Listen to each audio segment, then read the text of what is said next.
कालच्या टास्कमध्ये जान्हवी पॅडी दादांना बोलली की तुमची ओव्हर ॲक्टिंग इकडे दाखवू नका, बाहेर तो ओव्हर ॲक्टिंग करताच इकडे ओव्हर ॲक्टिंग करू नका, आणि असेही शब्द ती वापरते, त्यांच्या ॲक्टिंग करिअरवरती जाते. मला जान्हवीला एक प्रश्न विचारायचा आहे की तुझं कर्तृत्व काय, तू काय केलं आहेस? ठीक आहे, क्रिटिसिझम वेगळी गोष्ट असते आणि इन्सल्ट एक वेगळी गोष्ट असते. आणि मी सांगतो, मी जे थंबनेलमध्ये पण जर लिहिलं आहे की मूर्ख मुलगी, तर ते मूर्ख तिचं वागणं आहे. ती नॅशनल टेलिव्हिजनवर कॅमेरासमोर, तुला माहिती आहे इकडे काय आहे, आणि पॅडी दादासारख्या एका मोठ्या कलाकाराला, ज्यांना महाराष्ट्रात प्रत्येक प्रेक्षक, प्रत्येक माणूस त्यांना जो ओळखतो, त्यांच्याबद्दल तू हे घाण तुझ्या तोंडातून काढते, तू नेहमी ती काढतेच, पण तू तोंडावरती घाण काढतेस, कसं चालेल? बघ, मला मी जेन्युइनली जान्हवी यांना ओळखत नाही पर्सनली, ठीक आहे. तर रिअल लाईफमध्ये कशा आहेत मला माहीत नाही. आता जे ऑन कॅमेरा आहे त्याच्याबद्दल मी बोलतो आहे.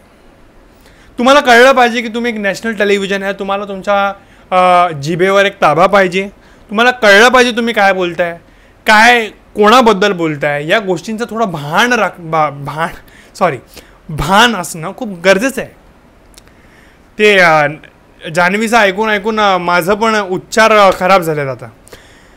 पण आता पॅडी दादांनी चांगलं हँडल केलं, त्या गोष्टीला जास्त वाढवलं नाही, कारण त्यांना एक्सप्लेनेशन द्यायची गरज नाही. महाराष्ट्राच्या प्रत्येक प्रेक्षकांना माहिती आहे, प्रत्येक माणसाला माहिती आहे पॅडी दादा काय किती ग्रेट ॲक्टर आहेत, किती वर्षापासून त्या इंडस्ट्रीमध्ये आहेत. ती जान्हवी आत्ता आली आहे, तिला कोण ओळखत पण नाही. जेवढा पॅडी दादांची पॉप्युलरिटी ना, त्याचे 1% जान्हवीची असेल ना, तर मी मान्य करेन. सो तिच्या बोलण्याने आपल्याला सुद्धा माहिती आहे खास फरक पडत नाही, ती काहीही बोलेल. आपल्याला माहिती आहे पॅडी दादा काय, त्यांची ॲक्टिंग काय. फक्त त्या जान्हवीला थोडा भान यायला पाहिजे, आणि थोडं ना तिला कमेंट्स दाखवा बाबा, भाऊच्या धक्क्यावर तिला थोडं सुनवा की काय, कोणाबद्दल कसं बोलते, ते कळलं पाहिजे माणसाला, राईट?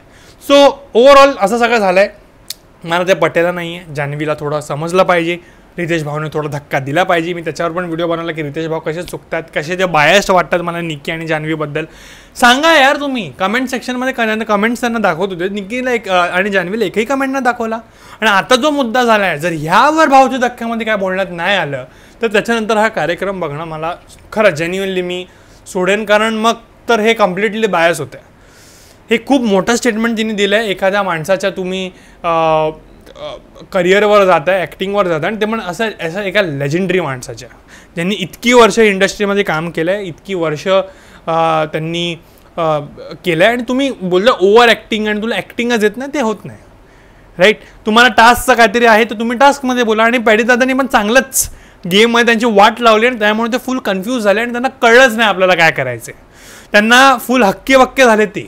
आणि पॅडी दादांनी इतकं सुंदर गेम खेळला आहे ना, त्यामुळे त्यांची पूर्णपणे वाट लागली. आणि वाट लागल्यावर एकदा माणसाचं डोकं फिरतं, त्याला कळत नाही.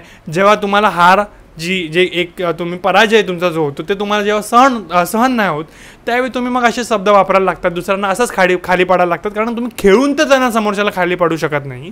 समोरचं तुम्हाला आता कॉम्पिटिशन वाटतोय, तुम्हाला राग येतो समोरच्या माणसाला, तर मग तुम्ही असंच बोलणार. तर असं सगळं आहे. तुम्हाला काय वाटतं सांगा कमेंट सेक्शनमध्ये. लाईक करा, शेअर करा, सबस्क्राईब करा. आम्ही असे बरेच व्हिडिओ बनवतो बिग बॉसबद्दल, तर बघा यार. Thanks for watching this video.